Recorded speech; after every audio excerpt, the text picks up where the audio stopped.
साथियों, स्वागत है आप सभी का मेरे शिल्पी अम्बेडकर चैनल में। दोस्तों, ये भीमा एपिसोड का 12वां एपिसोड है और इसकी शुरुआत स्कूल से होती है। जैसा कि आप सभी जानते हैं, भीमा को 3 दिन का समय दिया गया था कि अगर भीमा 3 दिन तक स्कूल में रुक पाती है तो उसका अगले दिन एडमिशन हो जाएगा, और नहीं रुक पाती है तो वो फिर कभी भविष्य में पढ़ नहीं पाएगी। लेकिन दोस्तों, जितने भी ऊंची जात के लोग थे, जितने भी शिक्षक लोग थे, अपने पूरी कोशिश कर रहे थे कि भीमा स्कूल में ठहरे ना, और बहुत वो लोग तरीका अपना रहे थे जिससे भीमा तंग होके वहां से चली जाए। दोस्तों, आप सभी जानते हैं कि भीमा उस स्कूल में से जाने वाली नहीं है, क्योंकि वो भी पढ़ना चाहती है और अपनी पढ़ाई के लिए वो हर कुछ करने के लिए तैयार थी। जब वो स्कूल का साफ सफाई कर लेती है, उसके बाद बच्चे सबका भी छुट्टी हो जाता है, बच्चा सब भी चले जाते हैं और भीमा भी वहाँ बीच हॉल में आती है। तो वहाँ पे जितने भी ऊंची जात के शिक्षक थे वो सभी खड़े हो जाते हैं और भीमा से वो सभी कह रहे थे कि भीमा, आज का दिन तो बीत गया, फिर 2 दिन अभी बाकी है, देखते हैं कि 2 दिन तुम रुक पाती हो या फिर नहीं। और रही बात शिक्षा की, तो वो तो तुम्हें मिलने से रही। भीमा उनसे कहती है कि गुरुजी कैसी बातें कर रहे हैं, शिक्षा तो मुझे आज भी मिली है, भले ही मैं पढ़ाई नहीं की लेकिन शिक्षा तो मुझे आज भी मिली है। आज मैंने शिक्षा में ये ग्रहण किया है कि राजा का बेटा ही राजा नहीं बनेगा और नौकर का बेटा नौकर ही नहीं बनेगा। और भीमा ये भी बताती है कि नौकर का भी बेटा राजा बन सकता है और राजा का बेटा भी नौकर बन सकता है, और बेटा ही क्यों, नौकर का बेटी भी राजा बन सकती है, और मैं आपको राजा बन के दिखलाऊं। उन सभी शिक्षक से ये कह रही थी कि मेवा के बेटी भी राजा बनेगी और मैं आप लोगों को राजा बन के दिखलाऊंगी। दोस्तों, ये सुनने के बाद वो सारे शिक्षक हैरान थे कि इतनी छोटी सी उम्र में इतनी बड़ी बड़ी बातें कैसे कर लेती है। लेकिन फिर भी आप लोग जानते हैं वो उनके विरोधी में थे और वो पूरी कोशिश करते हैं कि भीमा स्कूल में ना ठहरे, और कड़ी से कड़ी उनके लिए रास्ता अपना रहे थे जिससे भीमा स्कूल छोड़ के चली जाए। दोस्तों, आज का दिन तो जैसे तैसे बीत जाता है। भीमा, उसके बाद शिक्षक लोग सब थे जो वहाँ से चले जाते हैं, लेकिन भीमा कुछ देर तक खड़ी होके बोर्ड पे देख रही थी, अपना नाम देख रही थी, और जो जो बात भीमा गुरुजी से कह रही थी, कही हुई थी, वो सारी बातें उनकी आई धन्या सुन लेती है। जिसके बाद भीमा का नज़र उनके आई पे पड़ता है तो वो कहती है कि आई, चलिए हम घर चलते हैं। फिर दोनों घर आ जाते हैं। घर आने के बाद दोस्तों, वो सारी बातें भीमा अपनी आई को बताती है। फिर जो उस बोर्ड पे नाम लिखा हुआ था, तो भीमा बहुत देर तक उसी चीज़ को याद कर करके स्लेट पे अपना नाम लिखती है और अपनी आई को दिखाती है कि आई देखिए, मेरा नाम ऐसे लिखा जाता है, और वो बहुत ज़्यादा खुश भी होती है। दोस्तों, वहीं दूसरी तरफ कैलासा बुआ और उनका बेटा कलिका सिंह दोनों बैठे हुए थे और दोनों यही योजना बना रहे थे कि फिर भीमा के साथ क्या किया जाए कि भीमा स्कूल छोड़ के चली जाए।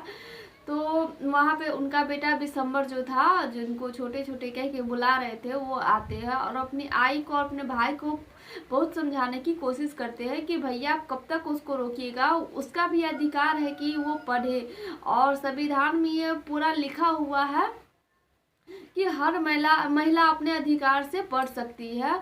तो इसीलिए आप उनको इतना परेशान मत कीजिए, और एक ही अकेली छोटी बच्ची भीमा है जिनको पढ़ना है, तो उनको पढ़ने दीजिए ना, उससे क्या हो जाएगा आपका।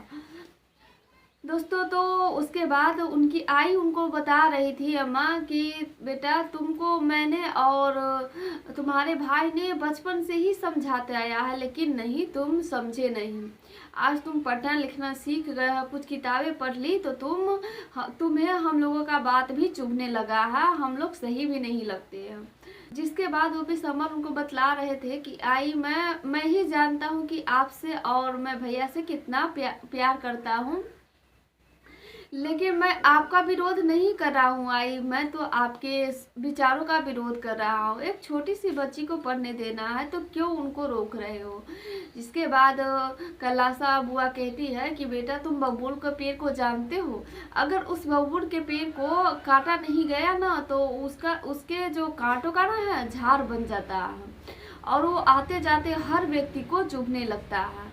उसी प्रकार ये भीमा है। अगर आज मैं भीमा को पढ़ाई से नहीं रोकूंगा ना, तो कल को बहुत सारे भीमा खड़ा हो जाएगी और ये सब सारा असर पड़ेगा हमारे पूर्वजों पे। हमारे पूर्वजों ने जो नियम बनाए हैं, कानून बनाए हैं, उस पर ये सारा असर पड़ेगा, जो कि हम लोग बिल्कुल भी नहीं होने देना चाहते हैं। जिसके बाद भी विशंबर उनको समझा रहे थे कि आई ये कैसी बातें कर रहे हैं, ये की भीमा है, उनको पढ़ने दीजिए। तो कलिका सिंह उनसे कह रहे थे कि रहने दो ना अम्मा, इनको क्यों समझा रहे हैं, ये समझने से रहा। अम्मा मैं ही जानता हूँ, जब ये बचपन में छोटा था तो ये बराबर कहता था कि भैया आप मुझे कंधा पर घुमा लीजिए और मुझे मेला घुमाने ले चलिए। तो मैं भी बिना हिचकिचाए इसको कंधे पे घुमाया करता था। तो मेरी बेटी रह नहीं रही थी, इसलिए इसको साथ में लेके ही बता देती हूँ आप लोगों को कि क्या हुआ एपिसोड में। जिसके बाद दोस्तों कलिका सिंह थे और उनकी अम्मा, वो दोनों वहाँ से उठ के चली जाती है। और लेकिन बार बार वो विशंबर जो थे, उनका छोटा बेटा, उनको समझाने की पूरी कोशिश कर रहे थे, लेकिन वो दोनों नहीं मानते। दोस्तों उसके बाद ना बहुत रात हो जाती है। रात होने के बाद भीमा की जो आई थी, भीमा को पैर में तेल लगा रही थी, क्योंकि उनको ना बहुत देर तक एक ही पैर पे खड़ा होना पड़ा था, जिस वजह से उनका पैर दर्द कर रहा था। तेल लगाने के बाद वहाँ पे जो उनकी एक लड़की थी जो आती है कहने कि अम्मा चल के थोड़ा लालटेन में तेल डाल दीजिए, मुझसे नहीं डला रहा है। तो भीमा क्या ही कहती है कि भीमा तुम यहीं पे आराम करो, मैं अभी आती हूँ अंदर से। लेकिन जैसे ही भीमा क्या ही वहाँ पे खड़ी होती है, वैसे ही भीमा उनका हाथ पकड़ लेती है। तो उनके हाथ में भी चोट लगा हुआ था, जिस वजह से उनको ज़्यादा दर्द करने लगता है। तो भीमा उनसे पूछती है कि आई क्या हुआ, और भीमा ये भी कहती है कि आई मैं सब कुछ बर्दाश्त कर सकती हूँ, लेकिन आपकी तकलीफ़ मुझसे बर्दाश्त नहीं होगी। और ये आपके हाथों में क्या हुआ है। तो उनकी अम्मा जो धनिया थी, वो भीमा को बताती है कि भीमा अगर मैं उस समय तुमको बताती तो तुम सीधे लड़ाई करने चली जाती। तो उससे पूछती है कि क्या माई आपको कैलासा बुआ ने मारा। तो उनकी आई बताती है कि हाँ समझो कैलासा बुआ ही ने मारा। चेहरा तो कैलासा बुआ का ही था, लेकिन मुझे हर वो इंसान ने मारा है जो तुम्हारे पढ़ने के खिलाफ है, जो तुम्हें आगे बढ़ने नहीं देना चाहते हैं। उसके बावजूद भी धनिया वहाँ से चली जाती है।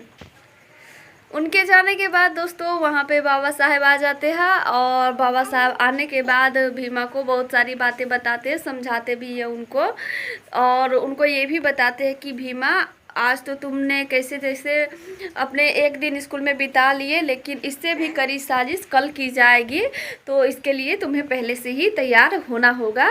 तो भीमा उनसे पूछती है कि बाबा साहब जब आपके साथ ये सब होता था तो आप कैसे पहले से तैयारी करके जाते थे। तो भीमराव जी उनको बताते हैं कि भीमा उस समय मेरे पास ना अंबेडकर गुरुजी थे, जो मुझे पहले से ही तैयार करते थे। तो भीमा उनसे ये पूछ रही थी, बेटा दोस्तों बहुत शोर मचा रही है, यह समझ में नहीं आ रहा किसके पास छोड़े।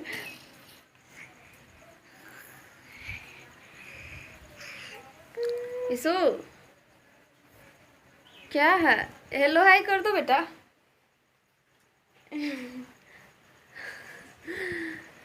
तो दोस्तों भीमा उनसे पूछती है कि से बाबा साहब मेरे पास तो कोई गुरुजी है भी नहीं, तो मुझे कौन पहले से तैयार करेंगे। उसी समय वहाँ पे कटकुट गुरुजी आते हैं जो स्कूल में पढ़ाते हैं।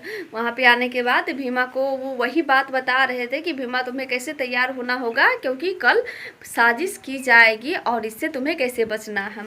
वो तो क्या बताते हो वो दिखाई नहीं देता है, बस ऐसे ही म्यूजिक बज के रह जाता है। लेकिन वो बताऊँगी कि क्या गुरुजी बताए हुए थे भीमा को और क्या तैयारी करने के लिए बोले हुए थे।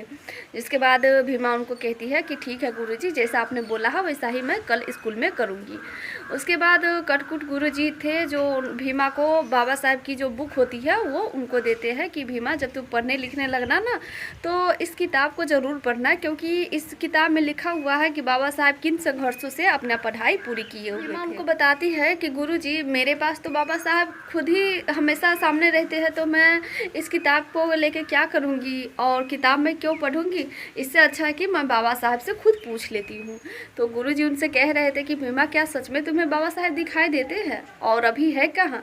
तो भीमा उनको हाथ का इशारा देती हुए कहती है कि बाबा साहब यहाँ पे खड़े हैं और हाँ गुरुजी बस बाबा साहब मुझे ही दिखाई देते हैं।